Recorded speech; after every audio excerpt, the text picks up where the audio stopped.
Oh Mark, somewhere between his billion-dollar banker brunch and his morning mirror pep talk, you're the Prime Minister, Mark, you're the man. Mark Carney was not prepared for this, because while he was busy twirling around in the delusion that he'd locked down power tighter than a Swiss vault, Danielle Smith was in Alberta doing what Carney never could, governing, winning, and brace yourself, actually leading. Ladies and gentlemen, grab your popcorn, your pitchforks, or just your voter registration card, because Alberta has entered the chat perf, and oh boy, it's glorious. Premier Danielle Smith just fired the political starting gun for a triple by-election extravaganza on June 23rd. That's right, not one, not two, three by-elections. It's like a Democratic Coachella, but with more cowboys and fewer influencers. And if you're wondering why Carney's hyperventilating into a fair trade paper bag somewhere in Ottawa right now, well, let me break it down for you. Like Carney's credibility after the Terrebonne ruling. Before we move on, I'd like to ask you a small favor. If you appreciate this content, please take a second to like this video and subscribe to the channel. Over 98% of you watch the videos without subscribing. It costs you nothing, but it makes a huge difference to us. So did you click the subscribe button? Great, thank you so much. Now back to the video. First up, the catalyst. Nathan Cooper, beloved MLA for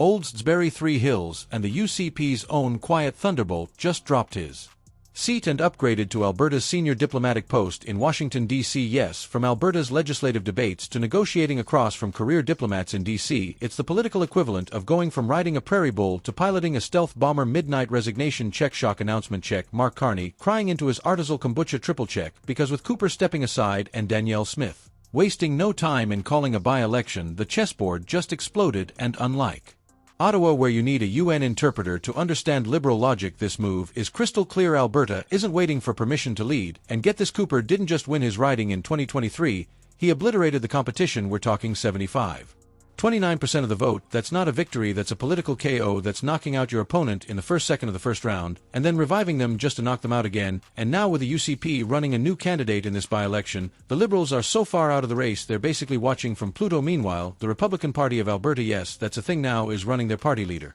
Cameron Davies, in the same riding. Is it a smart move or an act of political desperation? Who cares? It's democracy with a side of chaos, and we love to see it. If you've made it this far, you're not just a viewer, you're part of the movement. Hit that subscribe right button, ring the bell, and drop your predictions in the comments now. If you thought Alberta politics was already a fever dream wrapped in a rodeo, Danielle Smith just turned the dial up to 11, because not only is Oldsbury Three Hills going to the polls, so are two urban ridings in Edmonton, Strathcona and Edmonton, Ellerslie. Folks, this isn't just a by-election, this is a Smith-initiated Democratic thunderstorm set to detonate right in the middle of Mark Carney's fragile federal fantasy. Remember, Carney's entire claim to power, his illusion of a mandate, was already on life support after the Terra One scandal. You know, the one where one single vote decided the outcome, and Elections Canada admitted they botched the ballot. Yeah, that one, the courts just overturned, and now Danielle Smith has tossed gasoline on the fire and struck a match. Let's talk Edmonton, the Bermuda Triangle of Alberta politics, where NDP wins aren't impossible, just improbable, and where liberal dreams go to die quietly in yoga studios and vegan co-ops. Here, the NDP thought they'd sneak in and claim a few victories while the UCP was distracted, but instead they've been caught flat-footed. Their candidate nomination process is delayed,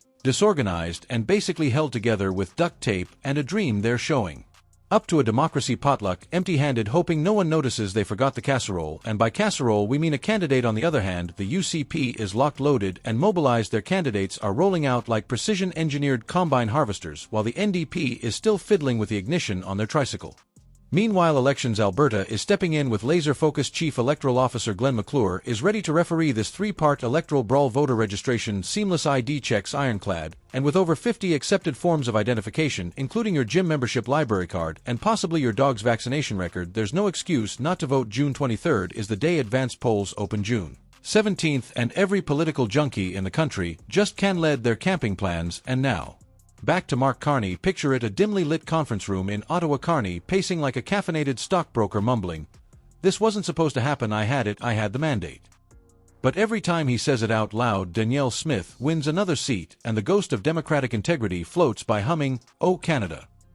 Carney knows what this means if Danielle Smith continues this electoral momentum, and let's be honest, she's practically surfing it like it's a tidal wave of prairie fire. Then the Liberal House of Cards will come down harder than a CBC ratings drop. And here's the kicker: Smith isn't just expanding her influence in Alberta. These elections set the tone. They send a message, a loud, proud, prairie-powered message. The West isn't just awake, it's wide-eyed, caffeinated, and back in charge. Danielle Smith's Triple by-election maneuver isn't chaos, it's orchestration, it's political jiu-jitsu. While the federal Liberals flail over recounts, lost ballots, and oopsie postal code errors, Smith is commanding the stage with full composure. Chess moves ahead sipping coffee, while her opponents scramble to even show up. Olds Didsbury 3 Hills already leaning UCP Edmonton Ellerslie a toss-up until Smith mobilized her base Edmonton Strathona. The NDP thinks it's a lock, but now with Smith's spotlight and candidate machine firing on all cylinders, nothing is safe. Every one of these races is now a test not just of party strength, but of national narrative, and Mark Carney is losing that narrative faster than you can say recount. Let's not forget what all this represents. These Alberta elections are no longer local curiosities, they are national tremors. The federal Liberals, clinging to power by the grace of a judicial miracle, now have to watch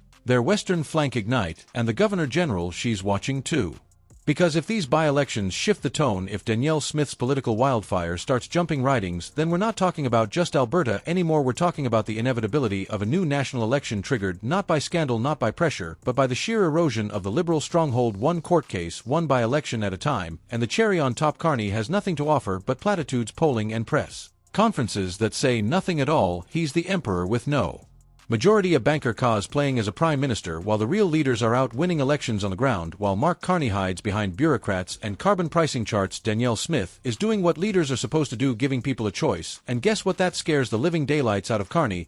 He knows the narrative is no longer his. The court ruling in Terrebonne cracked the illusion, and now Smith's by-elections are smashing through the facade like a wrecking ball of rural common sense and civic momentum. This isn't just about Alberta, this is about leadership, and right now there's only one real leader on the map, and her name is Danielle Smith. So Mark, maybe it's time to put away the mirrors and accept the truth. The party's over. Danielle Smith just flipped the script, and Canadians, they're watching, they're listening, and most importantly, they're voting. If you've made it this far, you're not just a viewer, you're part of the movement. Hit that subscribe H button.